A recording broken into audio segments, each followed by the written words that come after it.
welcome to the participants. We have a very good turnout according to my screen. I'm Roger Bromley. I'm the chairman of the East Yorkshire branch, for those of you that don't know me. John is there waiting on screen with me. He'll be going in just a moment. He will be giving a presentation. You can see the title on your screen. It will last about 90 minutes and he's going to do a half-time break in the middle. I'm going to disappear and I'm going to hand over to John, who's going to tell us about the River Nene, or is it Nene, John? We'll find out, and Fenland Waterways. So sit back and enjoy. Okay, good evening, everybody. Yes, you'll have to excuse me if I'm inconsistent about the pronunciation. It's definitely the Nene in Northampton. It's definitely the Nene in Peterborough, but since we're going down the river, probably get totally confused. Right, so Fenland Waterways I'm going to talk about. Which fens? Obviously, there are fens in lots of places, but talking today about the waterways draining to the Wash. The fens in Cambridgeshire, Norfolk, and bits of Suffolk and Lincolnshire, but not the fens near the Humber. And we'll have a look at the history, and then we'll take a bit of a tour down the Nene, down the Nene, across the middle level, onto the Ouse and the Cam, and then we'll go across the other side of the Wash and look at the Witham. And finally, a little look at restoration efforts and new projects. So this is where we're starting around Northampton and heading off down the River Nene.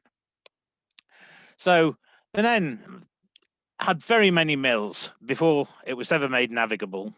And it was made navigable up to Oundle by 1730 from the Wash, up to Thrapston by 1737. And then it sort of got a bit stuck, really, and it took them another 24 years before they actually got to Northampton. And it's had a mixture of locks, of pound locks as we would know them, and staunches or half locks or flash locks or whatever you want to know them. But it wasn't really ever very successful. By 1800s, early 1800s, the tolls were only £488 a year, which even for those days was really not enough money to maintain a proper navigation. So it fell into dereliction. By the 1930s, it was unnavigable. And the locks were rebuilt by the Nene Valley Drainage and Navigation Improvement Commissioners. They really liked snappy titles in those days. And the new navigation was completed by 1937. So the locks that we see today when we go down the Nene are date from 1937. And the new locks were fitted with guillotine, or in a couple of cases, radial gates at one end, to enable them to be used for flood control. Some are now converted to conventional mitre gates. And I mentioned the mills. This is an example of a very old mill in Northampton itself, Marvel's Mill. It was a cloth fulling mill, or various other things at different times, the wheat mill for a while. And you see all the mill and the appurtenances, including the shed for boiling lye, which was a horrendous concoction of urine and water that had been poured through ashes and goodness knows what for treating cloth. But if you go there now, there's absolutely no trace of the mill, and that's true of a lot of the mills. This is up above the officially navigable bit of the river that the Environment Agency look after, but it is perfectly navigable. So they got up to Northampton with the navigation by 1761. I don't know whether this is a realistic painting or a publicity sort of stunt. Whether they ever had that many boats up at the town wharf at one time is an interesting question. You see these are fen lighters. Each one has a boat, which is linked to chains on the next boat, which have a bit of slack in them, so that the whole thing acts a bit like an articulated lorry. This is called a gang in terms of fen lighters, a group of them. And this the newer South Bridge, which was built in 1912. Interesting double-decker omnibus going across behind the horses. But the real the real goal of the Northampton businesses was to get a link to the canals once the canals started coming online. And Northampton businessmen got a branch to Northampton included in the Grand Junction Canal Act. And the Grand Junction eventually opened in 1805 after a bit of delay because of Blisworth Tunnel, but there wasn't a Northampton branch and they weren't very happy.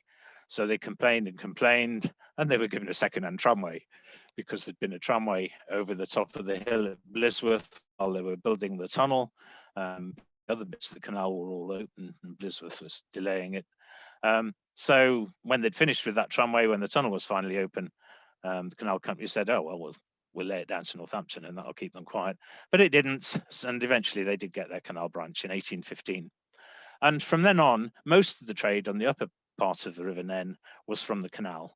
So grain from London to Wellingborough from Regent's Canal Dock came via the Grand Junction Canal and then down the river, rather than coming up from the wash ports. That traffic to Wellingborough was one of the last traffics on the Grand Union, lasted till 1969. And the last load over the whole length of the navigation, we think, was in 1964 when David Blagrove, who some people may remember, organised a sort of trial load of timber from Wisbech to Leicester, but it turned out to be a one-off. And the canal arm down to Northampton provides the only fully inland link from canals to the fens. And this is the grain traffic to Wellingborough going under one of the bridges where the M1 crosses during the time it was being built.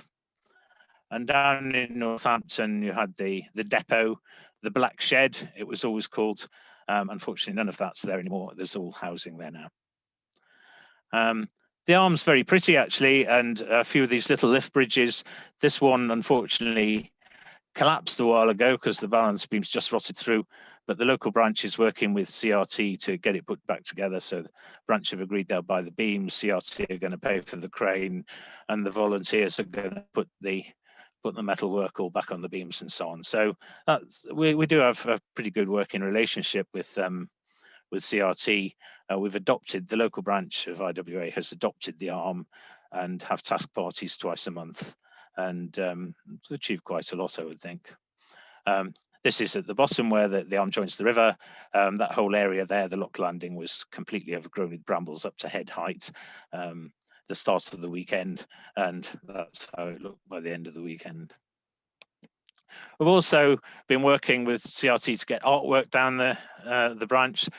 This is a mosaic that was done by children from a local school, which is the first thing you see as you turn into the arm at Gayton. It's on the side of the sanitary station, but it is the first thing you see, so it's a good place to put it. And this is the little girl who's just unveiled it. She was one of the class that made it. And Richard Parry, you'll perhaps recognise as chairman of CRT. And at the other end, we've got a mosaic bench. Again, Richard Parry and the mayor of Northampton officiating at the grand opening, I suppose you would call it. And the branch have also put 3 information boards on the arm. So as you're wandering down the arm in your boat, please do have a look at them, and it'll tell you quite a bit about them. It'll take you about 3 or 4 hours to get down the arm. There are 17 locks. And you get down to Northampton, and this is very much the meeting point of canal and river boaters. Lots of water space used by sea cadets, rowers, and all sorts of people. The marina opened in 2012, helped to bring some more life to the river, and it's got residential berths as well as visitor berths. And now the flood problems are resolved, the previous flood problems. It's a good place to go. There are sections upstream of the official navigation which are navigable and could be done more with, and we'll keep pushing for that. And similarly, a new campus for the university alongside the river where the power station used to be provides some more opportunities for increased use of the river. But unfortunately, a lot of the historic waterfront has been obliterated, and the riverside development, some of it hasn't really taken much notice of the river. So carrying on from the bottom of the canal, this is a shot of narrowboats moored up on the grain run, probably with the Phipps Brewery in the background. This is when the river went on its old course. The river is just in front of that chimney. But the reason why there's not much to see in Northampton, partly, is because a lot of the river has been filled in. So where all these red triangles are, and there's an inset up the top right showing a bit more detail, these were all the wharves, and they're all on a green bit, and that green bit indicates it was all filled in. They filled it in to build a lager brewery, which seems a terrible thing to do, but anyway, the Carlsberg brewery, built in the 1970s, obliterated that bit of river, including most of the historic wharves. This is the new bit of river that they built around the back of the brewery, and the brewery car park there is where the main coal wharf for Northampton used to be. So unfortunately, not that much to see. But you can go up that arm. We call it the Westbridge arm. When they did a retail park development just out of the picture, they did put in some moorings there. And IWA branch has created a winding hole up there, so that most people will go up that far. You can poke your way under the railway bridges and risk picking up mattresses and things up to Westbridge. And there was a wharf on the left here, but unfortunately it's all disappeared. Up the other arm, it's actually much prettier, and you can get up under this railway bridge, but the next railway bridge, there was a triangle junction. The next railway bridge, a substantial bit of the parapet seems to be in the bottom of the river, so you do grind to a halt rather quickly there. That's another thing in the long term we ought to think about clearing out. Coming back down the river, the second building towards the back is the brewery, which is supposed to represent a Viking longship. Not quite sure about that. The building nearer was much nicer, but unfortunately it's been knocked down. But we have still got the Latimer and Crick warehouse downstream of the bridge, which has now been converted into residential properties. So at least that's fairly secure. And there are little signs of past use here and there, warehouses along the river, corn, hay and chaff stores. The Sacks for Hire is obviously obliterated by a more recent window, but there are little signs of the past history of the river if you look.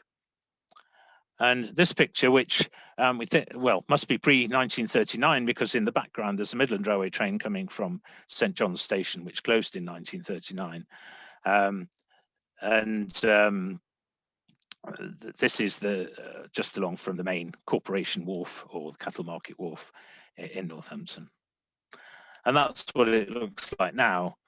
Because of the flood risk, there's a great big flood wall in front of all the houses, which sort of doesn't really help, but we still think they could have done a bit more with the riverside. There should be cafes and things down there. But nevertheless, it's a good mooring.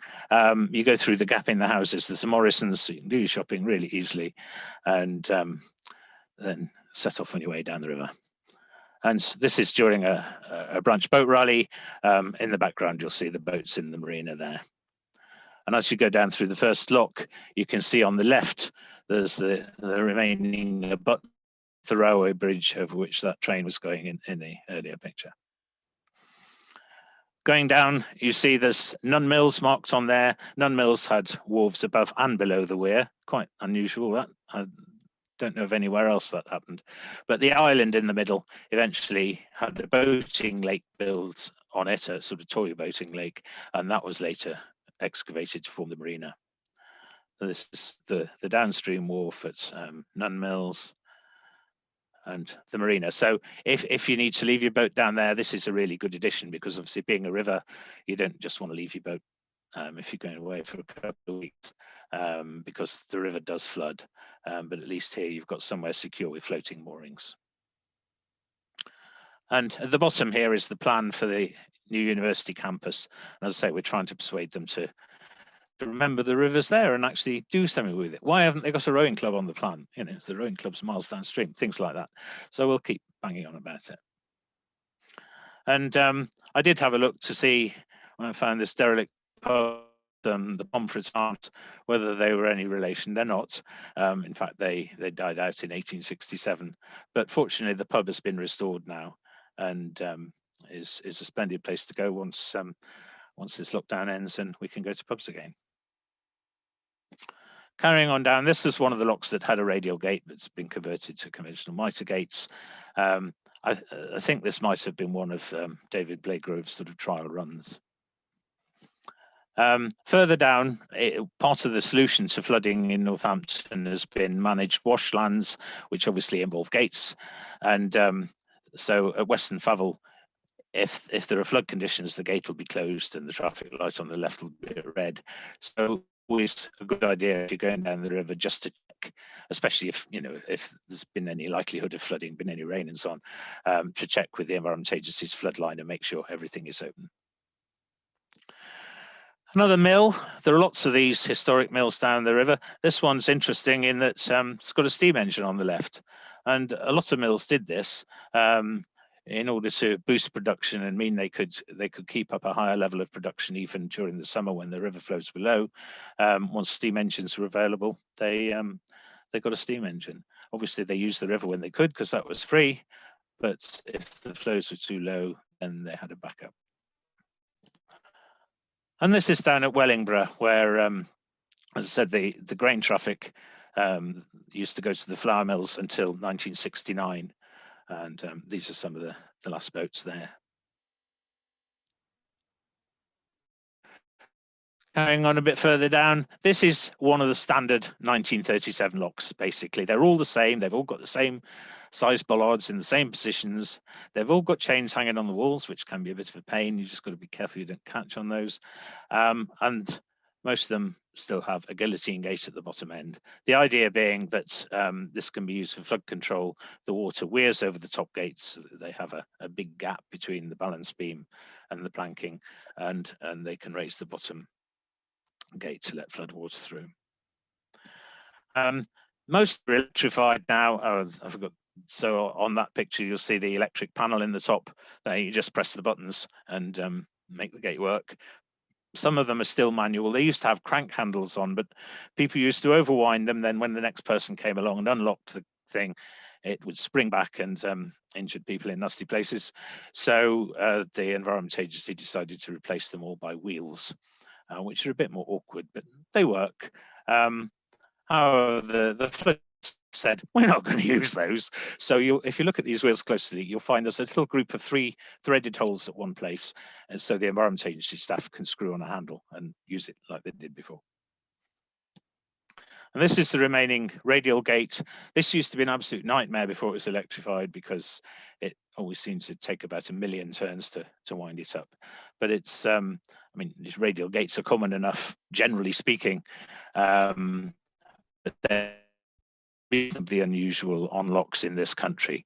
Carpenter's Road Lock in London that's just been restored has 2 radial gates, and Starlock on the Rother near Rye has radial gates, but those are about the only ones, I think. Further down, another mill. This is used by the Middle Nene, it is now, cruising club at Titchmarsh, but they don't have a mains electricity supply, they have a generator.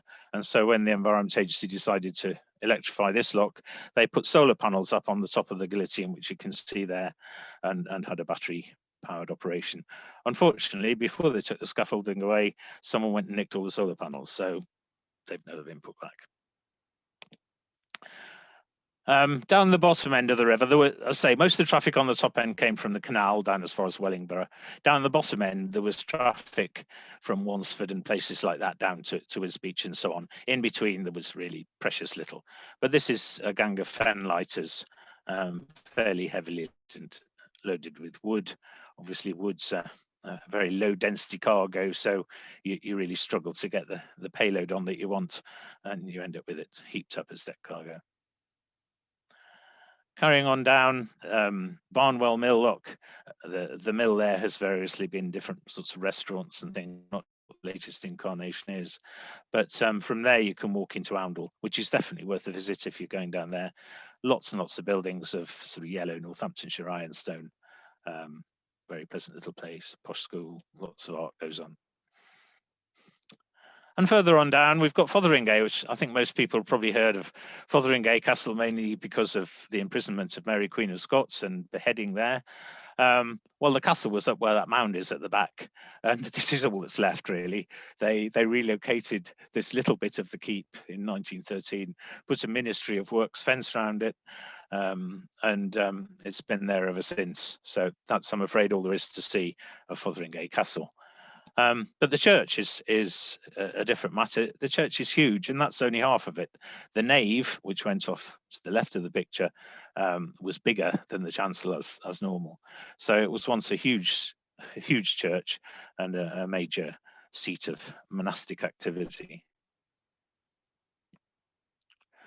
And it's only in recent years we've got lots of boats on the river, but people did go out in boats on pleasure trips back in the Victorian era. It seemed to be necessary to get very dressed up in totally unsuitable clothes, particularly for the women, but hopefully they had a good time. Oops. Further down, Wansford Bridge, this is the route of the old A1, and the Haycock Hotel just nearby was a famous coaching inn, and Wansford's definitely worth a look. This is just to really show the paddles or slackers on the top gates. These are worm driven, like the ones you may be familiar with on Hatton and places, but they do take a lot of turns to get them up. But they're not difficult, it's just a lot of turns. And I did mention that there were lots of half locks or staunches, as they were called, on the Nene. And this gives you an idea of the sorts of problems of going through there. At the bottom left, you can see a guillotine gate there. At the top right, you can see this sort of rush of water coming through as the gate's been raised. And coming downstream, it was a matter of how daring were you. Going upstream, it was a matter of how many people can you get to pull hard. And it wasn't a particularly efficient way of going on. Then we come down to Peterborough Town Bridge. The 600-ton barge on the right was brought under the bridge before they built all the superstructure on it, as you can imagine. So it can no longer get out, really. But it's well worth a visit. On the top deck is East Restaurant, which is a sort of multinational oriental restaurant, and you'll see there's a floating pontoon that you can moor your boat up alongside. And of course, downstairs, you know, you have to go downstairs because you're interested in looking at the structure of the barge, I know, but it'd be rude not to take advantage of 12 hand pumps or whatever on the bar. I mentioned about guillotine gates enabling flood control to some extent, and some of the locks are both on the Nene and on the Ouse, and this one's on the Ouse, are used for flood control in earnest, as it were, in that they pin back the mitre gates and open the guillotine, so you get an absolute torrent going through. And of course, when the locks are in use in that way, when they're reversed, you can't navigate them, and it's not a good idea to try. And this is a post that the Environment Agency put out trying to discourage you from trying to go through a lock in flood conditions. This is one of the Nene locks with the new wheel fitted, you can see at the left. So just to summarize the navigation aspects for the boaters among you, most of the guillotine gates are electrified. This used to put people off going down the river because they were hard work to do manually, you know, when you had 30 odd of them. But most are electrified now, so it's not a problem. You do need the Environment Agency key, which you can get from Northampton Marina as you come in, or from various other places. I mentioned about locks sometimes being reversed for flood control, and you shouldn't go anywhere if the levels are raised. You just ring the Environment Agency's flood line. You can actually get sign up to their messaging service where they'll send you text messages about floods. There's the gate at Weston Favell that's occasionally closed. And as with any river, because the banks are all private land, moorings are limited. But there's a group that's been set up now, I don't know, maybe 5 years or so, called the Friends of the River Nene. They're working on it. They've got 6 moorings so far, and there are more under negotiation, based on GOBA, the Great Ouse Boating Association, which did the same on the Ouse and has been for a long time. But now we've got the same on the Nene. And once you get down below Wellingborough, there are lots of open views. The banks are very low, so it really is a very attractive river to go down. And there's a new guide published by IMRE, written by IWA members, IWA branded guide, is now available from the IWA bookshop. So we've now got down to Peterborough, which is where I think really Fenland begins. I mean, the fens are found on the eastern coast of England, mainly between the Humber and the Thames. And we've got to remember that the North Sea across this southern bit, across the Dogger Bank and all the shallow waters, was dry land for a long time in geological history. And following the last ice age, there was lots of marsh and wet fen, standing water, and as vegetation died and rotted, it created peat, called the black fen. And then as the sea level rose and fell over various geological timescales, silt was brought in and lain down on top of the peat near the sea. So you've got this situation where you've got the peaty soils a bit inland from the sea, and then you've got all these silty soils nearer the sea, which is quite important, as you'll see later. Sea levels varied over the years, higher in Roman times, lower in Roman times and higher in the medieval period. And there was farming on the fen edge and silt areas in Roman times, but the true fen areas were sort of hunter-gatherer type stuff, supplying reeds, fish and wildfowl. So that's the sort of idea of where the silt fen is around the wash, and then behind it you've got the peat fen, particularly to the south there in Cambridgeshire. So lots of the fenland was inaccessible marshland, and the residents lived on wildfowling and fishing. They knew their way around, but nobody else did. The Romans built the car dike along the edge, but we've no idea why. Nobody's ever managed to find the remains of a boat on the car dike. I don't think anybody yet knows why it was built. They built a causeway as well between Whittlesea and March, which is more or less along the line of where the railway is now.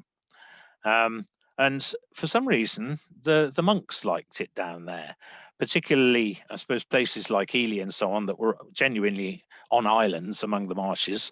I suppose they couldn't get into mischief, but there were some major seats of monastic power around there, and then following drainage, other towns developed. So there we've got a few of the towns, and you see how they're concentrated on the higher bits of land, the islands, and seats of monastic activity. And what about the River Nene? We've sort of stopped at Peterborough, didn't we, describing it? Why? Well, that's because beyond Peterborough, it's through the fens, and it keeps changing around. The original course went through the middle level, which we'll talk about in a minute. And then the Bishop of Ely, John Morton, built a straight channel called Morton's Leam in 1480. So they started this drainage work a long time ago. At least he got his men to build it. And that connected the lower end of the Nene with what's called the Wisbech River. So it provided a more direct route to the sea. And the present navigation, which is parallel to Morton's Leam, and then more or less in straight sections from Wisbech to the sea, is pretty well all artificial. The Nene was tidal up to above Peterborough, to Woodston Staunch, but now since 1937, the tidal limit's been Dog in a Doublet, which is downstream of Peterborough. And this is just to give you some idea of how complicated it is.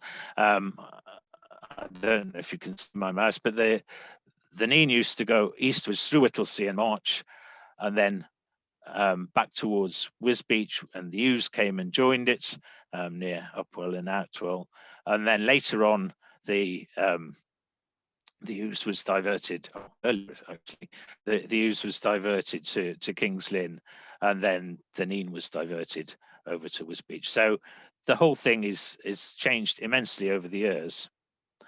I'll say it was tidal up to Peterborough. This was Woodston Staunch. It was just tidal gate, so you had to wait for the tide to make a level.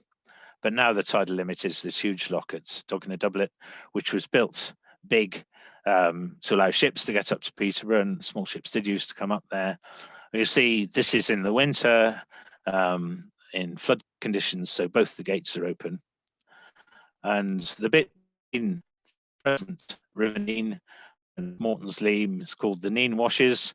It's got a road across it, but the rest of it is doing what washlands do, which is stay full of water in winter.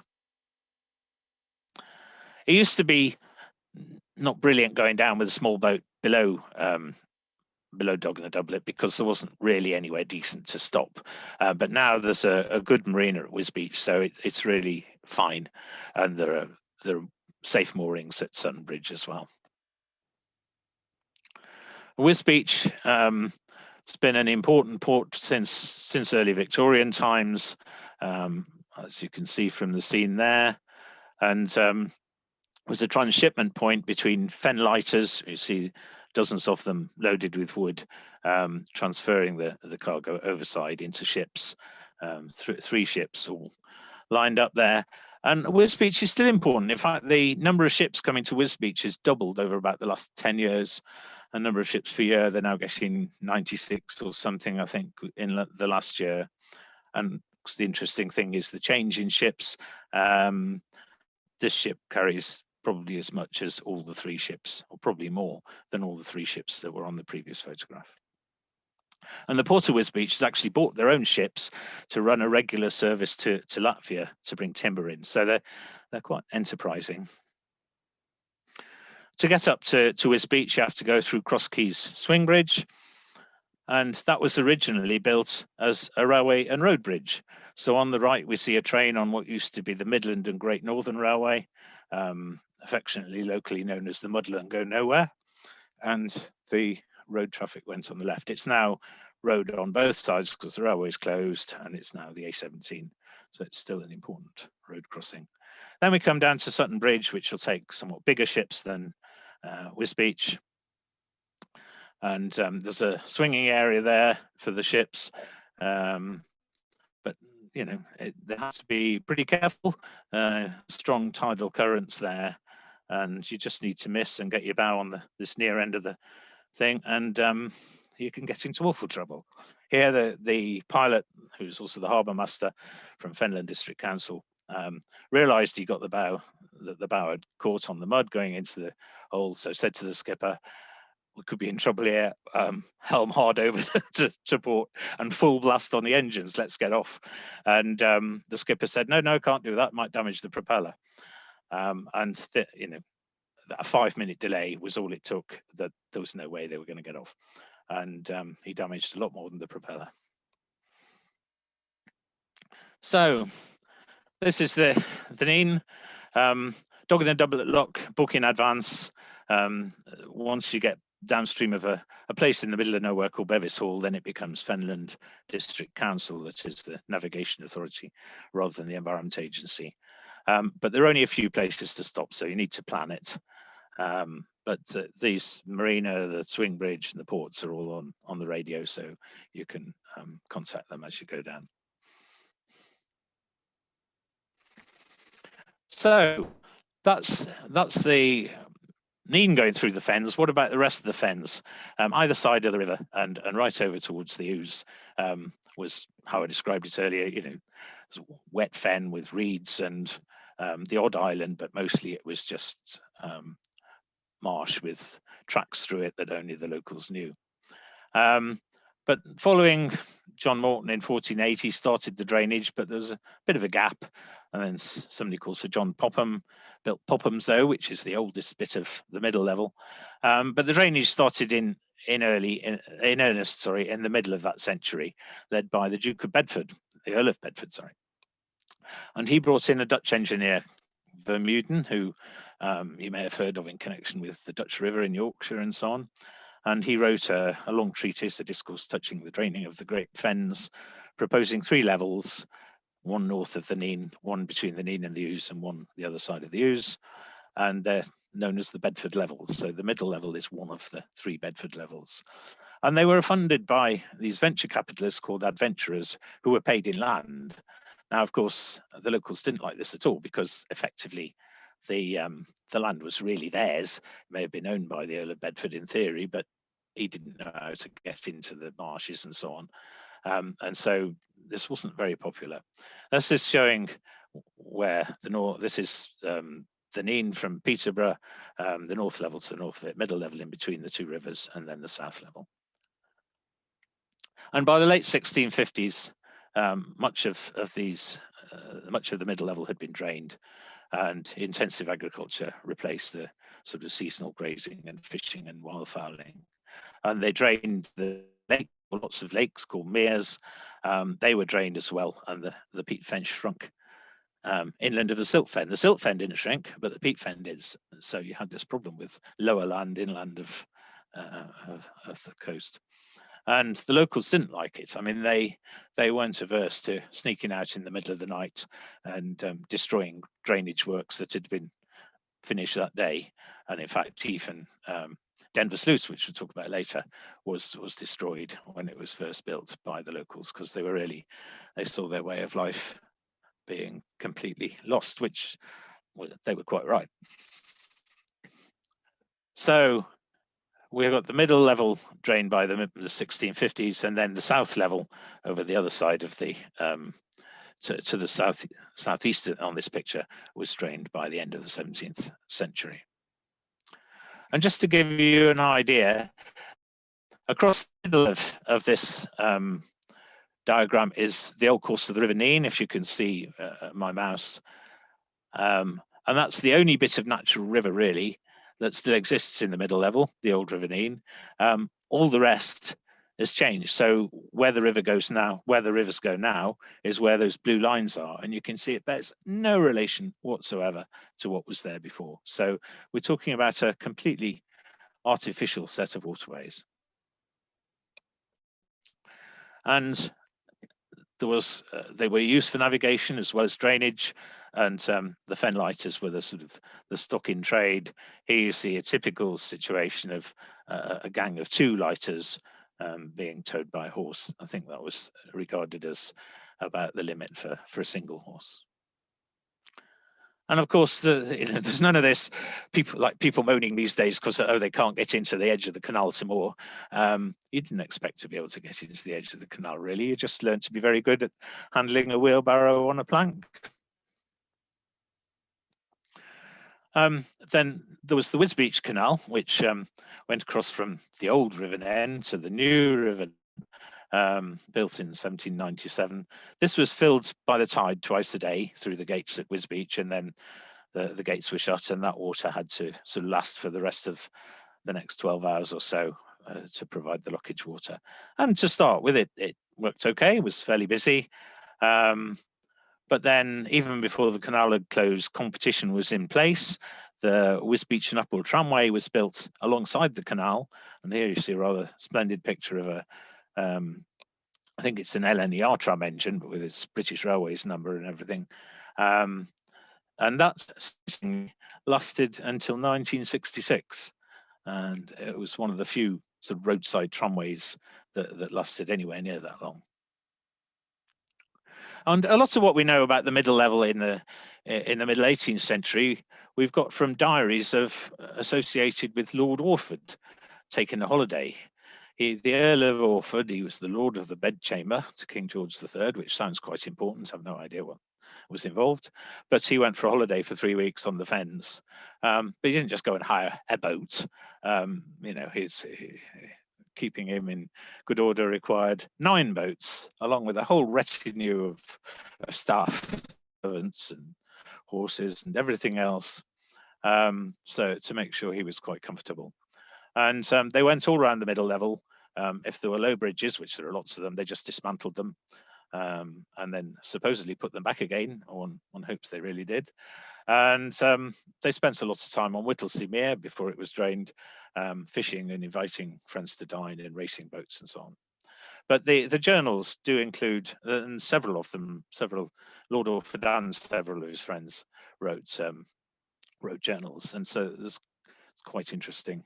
This is some of his fleet, and he does comment about the high standard of the agriculture. You know, the soil's excellent, large bullocks, goes on about full of cattle and everything. 4 fair and handsome towns on the banks. I'm not sure which they were. I presume Ely, March and Ramsey were among them, perhaps Whittlesea. Large churches, the houses clean, inhabitants meanly clad and dirty. And of course, the thing we tend to forget is that the ague was, in all the wet areas, the ague was absolutely prevalent. So malaria was a really major disease in this country in those days. And it didn't all go brilliantly. I mean, they had a heavy storm of rain made its way into the cabins and wetted the bedding very much. So it wasn't all plain sailing. And he complained very much about some lighters which had come up to enter Salter's Load and hadn't been in time to get into the lock. And they held him up, and this was terrible, you know. They were doing a job of work, but he wanted to be through on his holiday. So today, what's happened? Well, since the drainage started, 300 years ago, the land shrunk, and most is now below mean sea level. And there are 78 pumping stations draining 70,000 acres. So if we didn't have the pumping stations, the whole lot would end up under the sea, basically. And as with most of the Fenland drains, they're managed for land drainage in winter, so you keep the levels low in the winter to accommodate floodwater, and for irrigation in the summer, so you keep the levels high, so you've got plenty of water. And it's all collected and discharged via a main drain built in 1848, which originally drained by gravity, but in 1934 they built a big pumping station, which I think in those days was the biggest pumping station in the UK. That closed in 2011, replaced by a new, even bigger one, which again I think is still the biggest pumping station in the UK. But the southwest is sinking because it's on the peat fen. Further to the east is on the silt fen, so it's not sinking as much. And so everything's starting to run the wrong way. So they had to put extra pumping stations and a new lock because there's a statutory requirement for them to retain navigation. And the amount of the land is shown very clearly by the Holme Fen posts. If you're over there, it's definitely worth having a look. These were sunk down in Victorian times to bedrock, and the tops of the posts, the two posts that you see there, were level with the surface of the ground. And since then, the ground has sunk about 4 meters. So we've got the middle level drained. This bit in red here is the middle level. Most of it's still navigable. A little bit to the west, the Pig Dyke is no longer navigable, and of course the Wisbeach Canal isn't navigable. But most of the rest of the stuff that was built is still navigable. But the key bit that isn't is where you can see Welch's Dam there. I don't know if you can make that out. We'll see it in a minute, where the Environment Agency closed the lock, and that's no longer passable, and we need to try and do something about that. I mentioned the southwest area, this shaded area to the southwest is sinking, so they had to build a new pumping station on Bevil's Leam, which cut off the navigation there. So as compensation, they had to put in a lock at Load's End to maintain navigation along the west end of the 40-foot. And you saw some fen lighters earlier. Obviously, all sorts of things were transported. But the most recent commercial use of the fens of the middle level was transporting diesel oil to the various pumping stations. That's all stopped now because they've all been electrified. But this little tanker shell fen, which still exists, I'm not sure exactly where it is now, but it turns up at rallies periodically. Until 1971, that was carrying fuel to the pumping stations. So just going through quickly through the main route through the middle level to start with. As you come down off the Nene at Peterborough through Stanground Lock, you'll need to book your passage there with Tina, the lock keeper, and you need to buy anything you haven't got, like a windlass and so on. But then you come to Ashline Lock at Whittlesea, and the locks originally were fen lighter length, were about 50 feet. They've all been lengthened now on the through route, so you can get a full length narrowboat through there. And if you're in Whittlesea in February, you might see some rather odd things walking around. These are straw bears. There's a tradition there that the day after Plough Monday, the bears would go around and sort of in a clumsy way give thanks for the meals that had been given to the Plough boys on Plough Monday. And this has been revived and happens every year in February. But don't worry, they get burnt on the Sunday, so they don't hang around all year. Not with inside, of course. If you go off the main route through, some of the middle level navigations are quite straight, but there we are. So they are, and you can get a lot of duckweed. Straight ahead there is the route through to Welch's Dam, which we'll have a look at in a minute. But some of the problems have been got rid of. So in 2001, when I went along there, I really struggled to get under Ramsey Hollow Bridge. But due to the efforts of the local IWA and the Army, the bridge has now been raised up. It's no longer required for vehicles, and so it's been literally jacked up and access ramps put on. So you won't have that problem anymore. Going along that route I mentioned, across to Welch's Dam, there's Horseway Lock first, which is owned by the Middle Level Commissioners, and which way back IWA forced them through legal action to actually restore it. But unfortunately, and it is still accessible, incidentally, but unfortunately the channel from there is not navigable at the moment. It leaks, and the Environment Agency used to fill it certain weekends of the year, and you could navigate through. But at the other end of it is Welch's Dam Lock, and without any notice some years ago, the Environment Agency just decided the lock wasn't safe, so they piled across the end of it. And we're still arguing with them about that, and the local branch and various other people have formed a group to try and pursue the restoration of that route. The problem is it's not just the lock. I mean, the lock would be a relatively easy thing to sort out. It's the fact that the whole channel needs lining, and that's the likely expensive bit. I talked about the main drain down to the pumping stations. Well, this is as far as you can navigate it up to the aqueduct. There's another waterway called Well Creek on the top of that aqueduct. And further down the main drain, this is the 1934 pumping station, which was driven by some very venerable diesels. This is one of them with the snail shell pumps, and this is the other diesel. Now, I believe one of these has actually been preserved. I think it's in Museum of Science and Industry in Manchester, but I'm not sure. But I'm fairly sure one of them has survived. But in 2009, they started building a new pumping station, which is now finished, and the old pumping station's been decommissioned. So this pumps all the drainage from the middle level up into the tidal ooze. And I mentioned about the southwest area sinking, so you have to drop down through Loads End Lock to get to it now. And you can go along what's called the new cut, not very new, but and it gets more and more enclosed by reeds and so on, and a bit African Queenie. You'd think, oh, I wouldn't get through here, but actually the water's pretty deep, and there's a little basin at the end where you can wind. And funnily enough, on the rainy days I went up there, as you can probably see, and just turned around at the end, and another boat suddenly turned up. Now I don't think many boats go up there at all, but and it happened to be someone I knew. But getting back to the main route through, this is the route through from the Nene to the Ouse.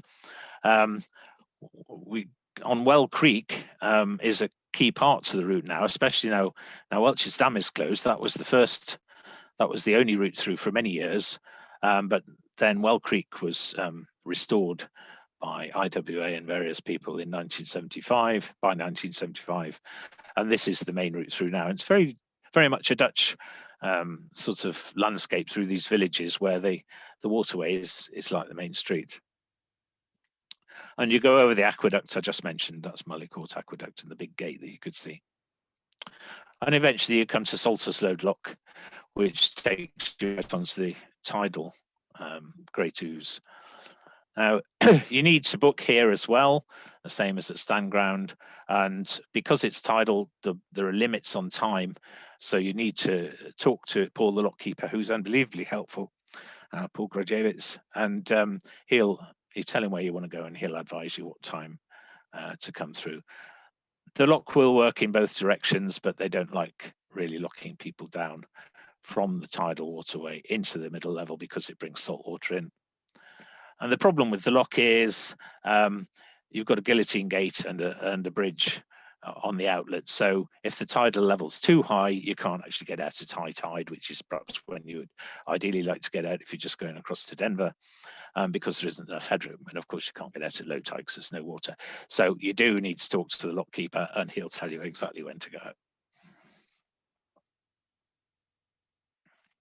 And there you come out onto the tidal River Ouse. That's it at low tide. Take a hard right, and we're onto the Ouse system.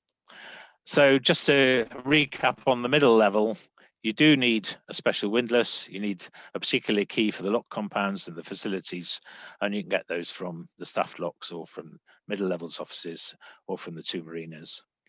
70-foot boats can now get through. They didn't used to be able to, but they can now, although you'd need to go through on a level at Salter's Load because the lock's only 62 feet long. But lots of full-length boats have been through there. A stand ground lock, because they lengthened the lock, but the old sill's still in there. There's some limitations on draft if you've got a long boat. So again, talk to the lock keeper. Welch's Dam's still closed, as I mentioned. The other thing that's a problem is low bridges. I mean, the lowest bridges on the 20-foot river are only 1.5 meters, 5 foot high, which is too low for most boats. But you will get more headroom in the winter. So if you want to go on the bits that people don't usually see, go in the winter. There are some marinas, and there's a new guide that tells you everything, written by IWA members, and it's now available from IWA Bookshop. And the other thing to note is that the middle level, just a year or so ago, got their act through to allow them to introduce a licensing scheme, because up till now they had no powers to charge pleasure boats for anything. They could charge tolls on commercial craft, but they had a statutory duty to maintain the locks, but no way of getting income to do it. So they were robbing land drainage income to maintain the navigation. But they've now got powers to have a licensing scheme. They're introducing boat licenses, but the plan is that there's going to be an Anglian pass, which will be a joint thing between the Environment Agency, the middle level, and the CAM commissioners who control the top bits of the River Cam. Now, I'm not sure whether that's going to be linked in with the gold license, with the CRT Environment Agency gold license. I'm not sure how that works, but certainly if you're planning to go down there, inquire what the latest plans are for that. And we've now come out onto the River Ouse, so maybe it's time for a break, and we'll come back and have a look at the Ouse and the Cam, and then over to the Witham. Thank you.